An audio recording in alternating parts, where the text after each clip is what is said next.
शिक्षा नगरी कोटा के कंसुआ का प्राचीनतम शिव मंदिर, जहां कण्व ऋषि की तपोस्थली का तेज है, तो दुष्यंत शकुंतला के प्रणय से जन्मे शेरों के दांत गिनने वाले भरत का बचपन भी बीता। वहीं भरत, जिसके नाम से हमारे देश का भारत के रूप में दुनिया भर में पहचाना जाता है।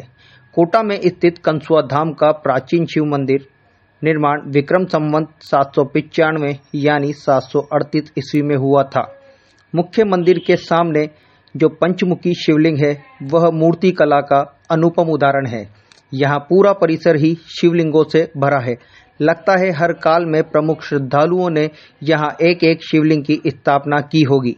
नदी के किनारे चबूतरे पर एक भव्य सहस्त्र शिवलिंग भी बना हुआ है, जिसमें मुख्य शिवलिंग पर 999 छोटे शिवलिंग उत्कीर्ण है।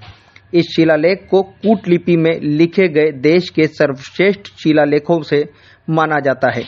पुजारी श्यामगिरी ने बताया कि यह मंदिर 7वीं शताब्दी में बनाया गया। आज इस मंदिर की देखरेख भारत सरकार पुरातत्व विभाग के द्वारा की जाती है। कोटा ही नहीं बल्कि हाड़ौती राजस्थान का एकमात्र ऐसा शिव मंदिर है जो कि द्वापर युग के समय कण्व ऋषि के आश्रम का था। आज यहाँ दूर दराज से श्रद्धालु आते हैं।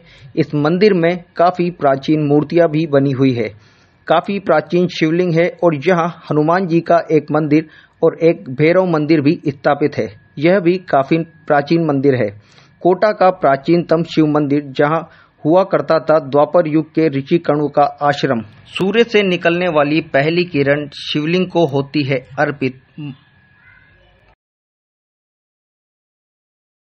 की महिमा बहुत प्राचीन काल से है। आज से नहीं, ये कम से कम पांडवों से भी 4-5 पीढ़ी पहले का इसका स्थान है। इस जगह पे सबसे पहले जो कर्ण ऋषि का आश्रम रहा था, इस कर्ण ऋषि के आश्रम में एक शकुंतला नाम की कन्या थी, जो कि मेनका और विश्वामित्र के द्वारा प्राप्त की गई थी।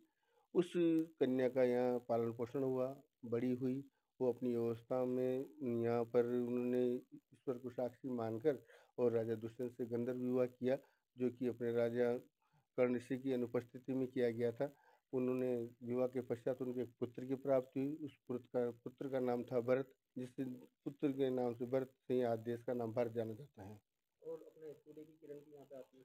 बिल्कुल, सूर्य किरण का जो मंदिर का जो जिस प्रकार से आज निर्माण किया गया है, उसकी विशेषता ये है कि आज उस युग में जो कि आज इंजीनियर लोग इतनी टेक्निकल यूज़ करने के बावजूद भी वैसा निर्माण नहीं कर सकते, तो उन लोगों ने पता नहीं किस प्रकार से इस मंदिर का ऐसा निर्माण किया है कि आज भी जब सूर्य उदय होता है, उस सूर्य की जो पहली किरण भोलेनाथ की शिवलिंग पे अपना प्रथम दर्शन करती है, उनकी किरणों से उसका अभिषेक करती है। पीछे नदी भी बहती थी यहाँ पर नदी, यहाँ पर पूर्व दिशा की ओर एक मल्ली नाम की नदी बहा करती थी, उसका काफ़ी बड़ा पार्ट था। अब आज की स्थिति ये है कि वो डाइवर्जन होने की वजह से उसका पानी डाइवर्जन हो गया, तो इसलिए वो नदी तो नहीं रह पाई, लेकिन आज कुंड स्वयं अपने आप से अंदर से पानी इसका जल का निकास होता है।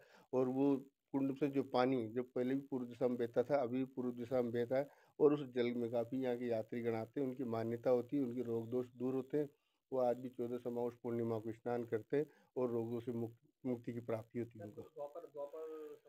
जी, ये इसको द्वापर काल में, जब वो जो द्वापर काल में इसका जो राजा दुष्यंत था ना, उसका जो पुत्र था भरत, उस नाम से उसका भारत पड़ा गया, नाम भारत पड़ा गया। पर राजा दुष्यंत का ही पुत्र जो भरत हुआ, भरत का हुआ शांतनु, शांतनु का हुआ भीष्म, भीष्म के बाद फिर कौरव पांडव आए। तो इसी हिसाब से अपन कह सकते हैं कि इस मंदिर का जो पांडवों से भी 5 पीढ़ी पहले का महत्व है। ये किसके अधीन में आता है, सेंट्रल या?